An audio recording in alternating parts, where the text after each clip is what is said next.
Holaa. Käytiin risteilemässä ja me saatiin kymmeniä viestejä, että missä te ootte ja mitä se maksaa ja mitä siihen kuuluu ja näin. Niin ajateltiin tehdä tämmönen video, että kertoa vähän, että mitä tää kaikki kustansi. Ja, niin, ja miten tämä varattiin ja näin. Niin, kyllä. Paljon oli kysymyksiä. Okei. Me varattiin tämä elämyskruisin kautta äitienpäivän aikoihin joskus silloin. Ja sen voi varata suoraan myös Royal Caribbeanilta, mutta sitten se oli kiva varata tuosta niin kuin suomalaiselta matkatoimistolta. Vaikkakin sitten kun se varaus on tehty, niin käytännössä kaikki siihen varauksen hallintaan liittyvät asiat siirtyy sinne Royal Caribbeanille anyway. Eli sinne pitää tehdä se tili sinne niiden englanninkielisen juttuja ja sitten asentaa se appi ja näin. Mutta me tehtiin silti se sieltä elämyskruisin kautta. Me otettiin lennot erikseen, sen saa myös lentopakettina, mutta kun mentiin aikaisemmin se Barcelonaan, niin me otettiin lennot sitten erikseen. Risteily oli isolla parvekkeellisella hytillä 3300 €. Siitä on sitten muutama halvempikin vaihtoehto niin kuin pienellä parvekkeella ja sitten on... Että ei ole ikkunaa hytissä. Niin, tai sitten, että siinä on pikkuikkuna. Niin, sitten on niitä sviittejä, mutta ei ole kyllä vörtti maksaa niistä sviiteistä, koska... Siellä käypi vaan nukkumassa. Se on käytännössä siellä alla. Mutta oli kiva, että sä pystyt siinä parvekkeella kuitenkin katselemaan sinne merelle.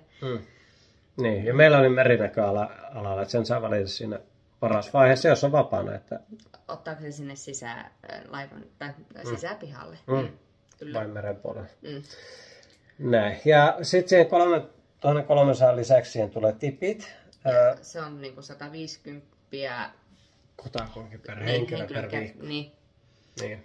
Ja no se oli se 3 hunttia lisää. Ne tipit pitää aina maksaa. Se oli aika epäselvästi kerrottu sinne. Se oli ehkä vähän ylläri. Mä luulen, että se oli aika monelle yllärinä, että se tulee silleen, mutta se on se jenkkiläinen systeemi. Niin ne maksetaan siinä. Joko etukäteen tai sitten ne pitää maksaa siellä laivalla. Jompsis kumpsis. Mutta laivallahan ei enää tarvitse maksaa tippejä. Mutta kerrotaan siitä sitten lisää. Sitten sen lisäksi me otettiin, kun sä oot tehnyt sen varauksen, niin sitten voit alkaa ostaa lisäpalveluita siihen itse risteilyyn. Siihen kuuluu, se on aina all inclusive niin sanotusti, eli ruuat ja juomat. Mutta se ruuat, niin se on noin 15 ravintolaa ehkä siellä, missä on ruuat. Ja sitten niissä olevat juomat tämmöiset, ei se ole automaatti, vaan semmoinen säiliö, mistä voi ottaa vettä ja siellä on mehua.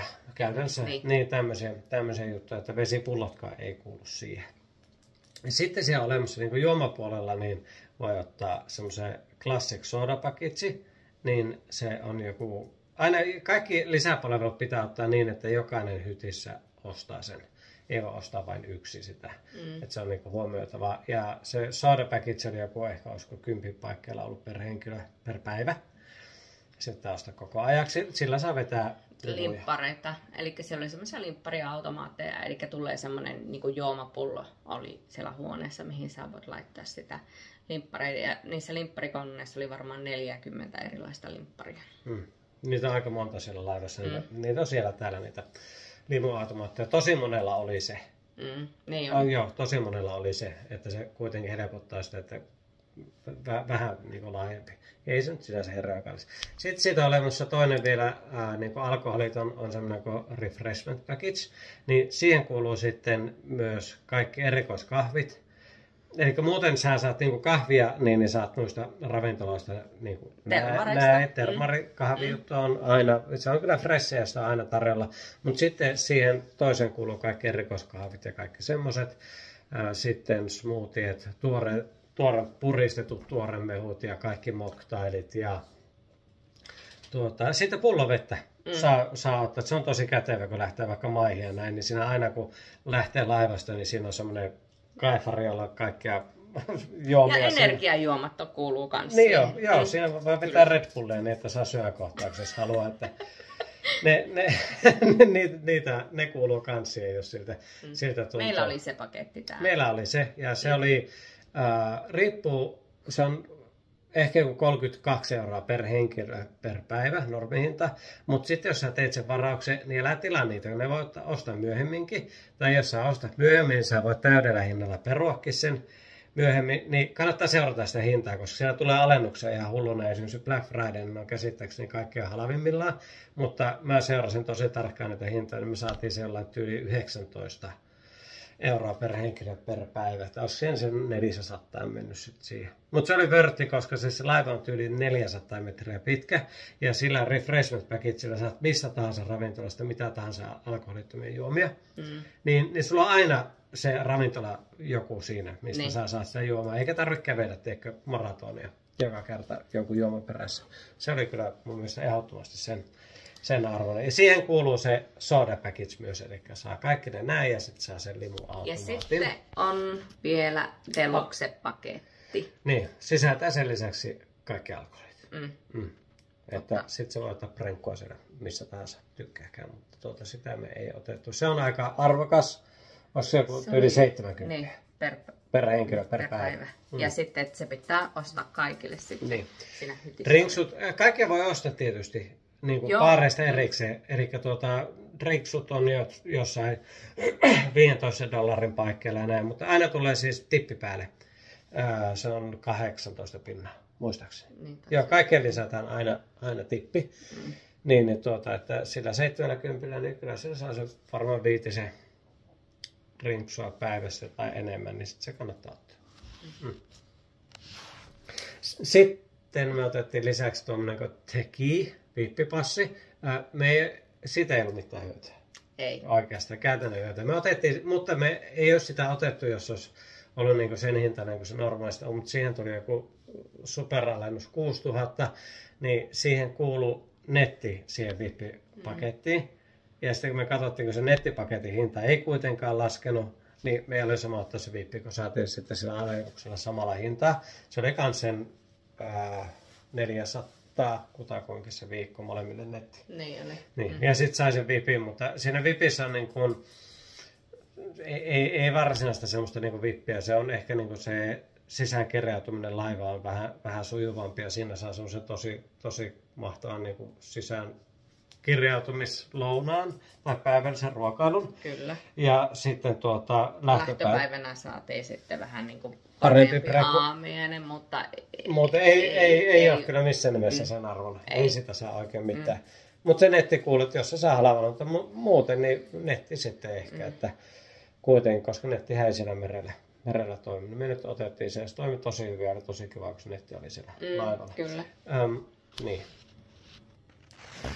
Sitten vaikka sitä nettipakettia ei otakaan, niin sä voit yhdistää siihen laivan VLANin. Ja kun sä yhdistät siihen, niin sä pystyt käyttämään sitä laivan appia. Ja sehän on ihan niin kuin elintärkeä laite siellä. Että siellä laivalla tapahtuu niin paljon, että siellä on varmaan... Siellä on ihan koko ajan jotakin ohjelmaa tai... Niin. Näytöksiä, ohjelmaa ja kaikkea tämmöistä. Semmoinen 100 päivässä ehkä saattaisi olla semmoinen, että kuinka paljon päivässä tapahtuu laivan yhtiön puolesta järjestettyä ohjelmaa. Ja sitten siellä niin kerrotaan, että missä mikäkin ohjelma on ja missä kerroksessa ja mitä ravintoloita on auki ja milloinkin, mitä niistä saa ja sitten kaikki, niin kun, että missä kerroksessa on mitäkin ja kaikki tämmöiset, niin se on kyllä semmoinen appi, joka on siellä koko ajan niin, koko ajan käytössä. Kaikilla on kännykkä ja sillä että mihin menee ja mitä tulee ja mitä ohjelmaa ja varsinkin se, että kun joka päivälle on oma teema, on miten voit tietenkin voit pukeutua miten haluat, mutta sitten on semmoisia niin kuin joka päivä on semmoinen erilainen teema. On Hawaii-teema tai pukeudu valkoisiin vaatteisiin teema ja tämmöisiä. Sieltä aina näki ne ja kyllä jengi niitä pukeutukin niiden mukaisesti. Se oli niinku tosi kiva. Laivassa ei käytetä rahaa. Siinä käytetään vain tuommoista karttia. Jokainen saa oman karttia. Sinne on mainittu kaikki, jos olet ostanut jotain, niin kuin tuossa on tuollainen vippikaavai. Sitten siellä lukee, että meillä on juomapaketti ja näin poispäin. Ja sitten kaikki hytit ja kaikki tämmöistä. Rahaa ei käytetä laivassa laisinkaan. Eli jos sä ostat jotain tai näin, niin aina tämä sun hyttikortti, niin se vaan pistää siihen lukijaan ja se menee sitten sinne laskulle, joka on yhdistetty luottokortti. Eikö sulla pitää olla luottokortti, joka on yhdistetty tuohon ja ne tekee niin kuin varmennuksen aina sille, että se on voimassa oleva kortti. Esimerkiksi vaikka sä menet ottamaan alkoholittoman juoman, joka kuuluu tietenkin sulle, niin se pitää kuitata tällä ja se näkyy siellä nollahintana. Niin, siitä tulee tavallaan niin kuin velotus sinne sun hyttilaskulle, mutta se tulee nollana, jos sulla on se paketti. Jos sulla ei ole, niin sille tulee hinta plus se tippi. Ja se pätee kaikkeen. Ihan sama, että ostaako elämyksiä tai mitä. Jos pelaat kasinolla kaikkiin niin automaatteja ja näin, niin sä näytät tätä hyttikorttia ja plää ja sitten laitat, että mä haluan pelata 60 ja näin. Niin tämä on semmoinen, joka aina tällä toimii kaikki. Siellä kun lähdetään maihin, niin tällä kuitataan ulos laivasta, kun tuut takaisin, niin tällä kuitataan sisälle ja täyttää näyttää niin 100 kertaa päivässä suurin piirtein tuo kortti. Ja sen kautta toimii siis kaikki. Sitten siitä laivasta. Se on aivan siis valtavan iso. Se on montakohan metriä pitkä. Monta. Ja melkein 400. Ja sitten 17 kerrosta. Ja siellä on uima-altaita, aurinkopaikkoja oli satoja. Ja siis erilaisia uima-altaita. Oli porealtaita, uima-altaita, lapsille omat vesipuistot ja sitten oli minigolfia ja surffausta ja seinäkiipeilyä ja siellä oli ihan älyttömästi niin kuin erilaisia aktiviteetteja, mitä sä pystyt tekemään. Ja ne aktiviteetit on kaikki kuuluu siihen että teatteriesityksiä on joka ilta. Siellä on monta teatteria, ulkoilevaa teatteria, sitten on semmoinen ehkä joku yli 1000 paikkainen semmoinen oikea teatteri, missä on kaikkea Mamma Mia ja tämmöisiä niin kuin Broadway-esityksiä. Stand-upia ja stand-up-teattereita ja semmoinen luisteluareena ja mitä kaikkea. Sitten on se promenaadi, se, niin kuin se iso semmoinen avonainen sali siellä, missä on niitä ravintoloita ja kaikissa aina live-esiintyjät. Ja sitten on siellä semmoinen sisäpihapuisto ja ihan valtava. Se on ihan älyttömän iso niin kuin resortti. Ei se oikein tunnu edes, että on laivassa. Kyllä. Niin kuin ihmisillä on varmaan kauhean mielikuva Viking Lineista tai mitä nuo Ruotsin laivaristeilyt, niin ei. Se ei niinku ei sillä ole mitään tekemistä sen kanssa, koska se laiva on niin valtava. Se on niin kuin oma maa. Eli sinne sopii 9000 ihmistä ja siellä oli 9000, siis siihen kuuluu tietenkin henkilökuntakin, niin se oli mahtava. Mutta ei se tunnu niinku ruuhkaiselta. Koska se on niin iso, niin ei siellä ole sellainen ruuhkainen olo, että ei mahtuisi tekemään tai ei pääsisi jonnekin istumaan. Tai ei mitään. Ravintoloihin ei ole jonoja ja näin. Että se on vain niin valtava, että ravintoloita on niin paljon. Eli me lähdettiin Barcelonasta ja silloin sunnuntaina ja sitten me käytiin me 6. Sitten vielä 5 eri kohteessa. Eli käytiin Mallorcalla, Marseillessa, La Speziassa, Civitavecchiassa, Napolissa ja viimeinen päivä oltiin sitten merellä. Eli seilattiin sitten takaisin sinne Barcelonaan. Laiva on tosi aikaista aamulla aina siellä satamassa ja sitten sinne maihin pääsee melko lailla heti kun se on siellä ja sitten riippuu vähän, että mihin on menty. Pisimmät pysäykset oli semmoinen 12 tuntia ja lyhimmät ehkä joku 7 tai 8 tuntia. Että kyllä siinä ehti nähdä sitä paikkaa, mihin ollaan pysähty, niin oikeinkin hyvin. Ja sitten jos ollaan niin satamassa, niin se laivayhtiön puolesta oli aina niin shuttlebussi, joka kuljetti pois sitä satamasta, jos oli pitkä matka sinne niin kaupungille tai jos satamassa ei saa kävellä. Ja se oli aina ilmainen. Mutta sitten jos ollaan semmoisessa satamassa, että siitä voi niin lähteä suoraan sitä satamasta kävelemään kaupungille, niin sitten ei tarvitse ottaa. Tavallaan sitä ei tarvitse erikseen ottaa kuljetuksia sitä laivalta eteenpäin. Ja laivayhtiöhän myy sitten kaiken maailman niin näitä retkiä niihin kaupunkeihin. mutta ne on aika ronski hintaisia. Laivayhtiöt on otettu. Toki siinä on se etu, että jos jotain tapahtuu reissun aikana, niin se laiva ei lähde ilman sua, koska sä oot laivayhtiöltä ottanut sen. Niin, mutta jos sä otat oman retken tai sitten ostat maistoisen retken joltain niin matkatoimistolta tai tällaiselta ja homma kusee, niin se laiva lähtee, jos et ole ajoissa takaisin.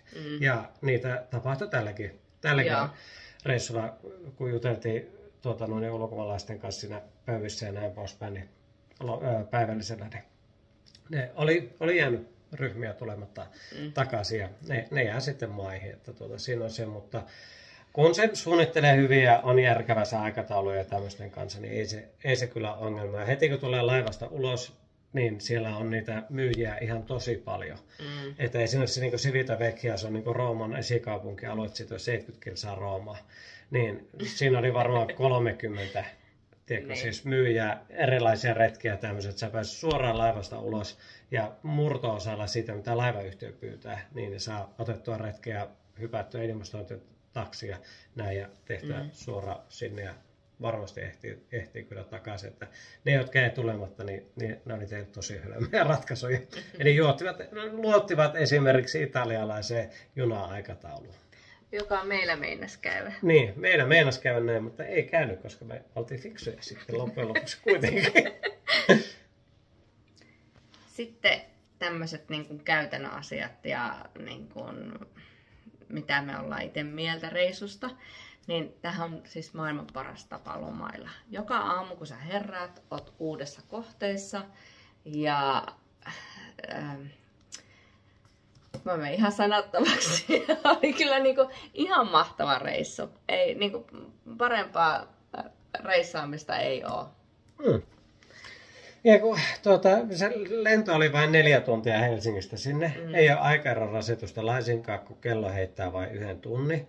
Niin jos aikaisella lennolla menee, sä pääset laivaan heti jo aamulla, koska se tulee niin esimerkiksi Barcelona ja 5 aikaa aamulla, niin sulla on jo heti se ensimmäinen päivä aivan niin kuin satasella käytössä, että se on niin kuin ilman muuta. Sulla on koko ajan se niin kuin beissi siinä mukana. Aamulla sä heräät uudessa paikassa, voi höntsäillä päivän, jos ei huvita mennä. Sä voit jäädä laivaan tai mennä käymään siellä maissa. Ja ruokaa on koko ajan valtavat määrät erilaisia ja näin. Ja hei, ruokailusta vielä semmoinen juttu, että ruokahan saa siis ottaa, vaikka sä menet syömään semmoiseen hienoon ravintolaan.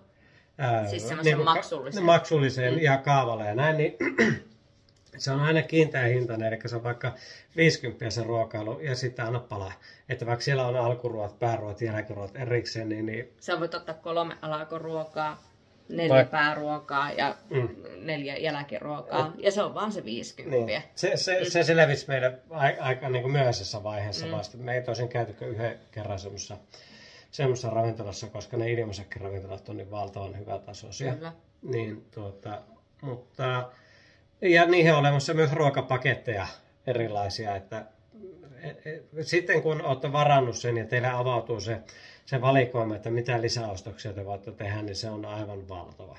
Ja siellähän on siis sitten tietysti kaikki kuntosalit ja sitten tämmöiset niin kuin hyvinvointikeskukset, joissa voi ostaa hierontaa ja kaikkea bla bla bla näin.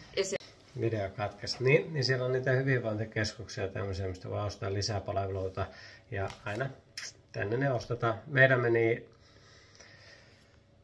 vähän 800. Niin taisi mennä. $800 niihin kaikki lisäpalveluihin. Me käytiin siellä hieronnassa ja sitten mä kävin pedikyyrissä. Joo. Joo, hieronnan jälkeen se oli sitä mieltä se hieroja, että ei ehkä olla paikalla. Ja mä kävin sitten. Ne oli aika tyyriitä, mutta olipa mukava käydä. Oli kiva ja sitten käydä. Me käytiin vähän kasinolla pelaamassa, mutta ei me pelattu varmaan kuin 70. Joo. Ehkä. Joo, niin. Sitten pestiin pyykkiä ja käytiin syömässä siinä se yksi niin kuin maksullinen ruokailu. Sitten jotakin kaikkea. No sen verran sinne nyt sitten kuitenkin meni. Mutta ensi vuonna uusiksi. Ensi vuonna lähdetään sinne ja tulee uusi alus. Niin, tulee 3 kerrosta isompi. Niin, Turussa valmistuu nyt se uusi alus. Niin. Se on vähän isompi vielä tuosta. Niin, se on ensi kauden sitten ensin tuolla Välimerellä, sama reitti, mutta ei se mitään. Niin me lähdetään sinne sitten. Niin. Mutta se täytyy, tosi kiva oli kyllä kahdesta, mutta varmaan niin kuin isommalla porukalla se on varmasti vielä mukavampi. Että esimerkiksi 4 tai enemmän, niin saa vähän vielä enemmän niin kuin jakautua, että tuo tykkää tästä ja tämä tuosta, nuo voi mennä tuonne näin poispäin. Se on niin kuin semmoinen kiva. Että... Vaikka viihdytään kuitenkin niin kuin yhdessä ja mukava reissata kahdestaakin, mutta olisi kiva, jos siinä olisi muutama pariskunta enemmän viettämässä hauskaa. Niin. Lämmin suostus. Aivan huippuyhty. Kiitos. Yes.